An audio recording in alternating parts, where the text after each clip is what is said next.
watching BTV. For over a decade, Lion One Metal's Tavatu Gold Project in Fiji was advancing as you'd expect. An environmental impact assessment was completed in 2013, a preliminary economic assessment was released in 2015, and a mining lease was granted in 2016. As far as CEO Walter Burkhoff was concerned, the future looked bright. Until 2019, when it started to look even brighter.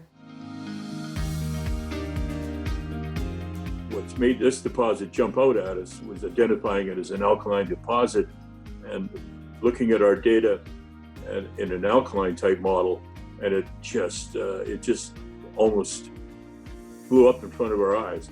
Tavatu was identified as an alkaline deposit by one of the world's leading experts on the subject, Dr. Quinton Henney. There's a handful of alkaline systems around the world. They're not the most prolific type of gold deposit, but they tend to be very well endowed and have gold inventories on the order of tens of millions of ounces. They're very highly sought after by major mining companies. Virtually every major mining company has an alkaline gold system in its portfolio. You look at Newmont, they have the Cripple Creek deposit here in Colorado. You look at Barrick, they've got a joint venture at Porgera in New Guinea. Projects like Porgera immediately came to mind when Quinton Henney first visited Tavatu. But I got to visit in January of last year. I walked up to the drill core. They had several holes laid out for me to review. And the first thing that jumps out at me is this mineral called roscolite, typical of alkaline gold systems. When Quinton started to point out the tracer minerals, specifically roscolite, which I'd never seen before or identified, it all started to come together. When he started picking up core with roscolite in it, it was the obvious marker for an alkaline deposit.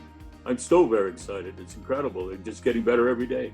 Since the company is now looking at the project through a different lens, one that sees potentially much more gold, they've strategically adjusted their plans. Managing Director Stephen Mann explains. The direction of the company over the next year or so is going to be twofold. Firstly, we want to accelerate our deep diamond drilling for proof of concept. We already know the mineralization extends down to 300, 400, 500 meters and is still just as good at that depth as what it is near the surface. Typically, alkaline deposits extend down to 1,000, 1,500 meters. We have a spectacular amount of geochemical anomalies that are waiting to be tested. So, secondly, in the drilling, will be to target some of those anomalies. Since Tavatu is fully permitted, next steps include a pilot plant. The resource that we were looking at, there is an existing PEA on it, and it proposes a production scenario. The original PEA was based nominally on 600 tons a day. But we thought, why don't we start at a 250 to 300 ton a day process plant? That way it'll be very low capital, negligible dilution for shareholders, no debt, and we can actually de-risk the project even further by mining and processing and understanding the ore body even better.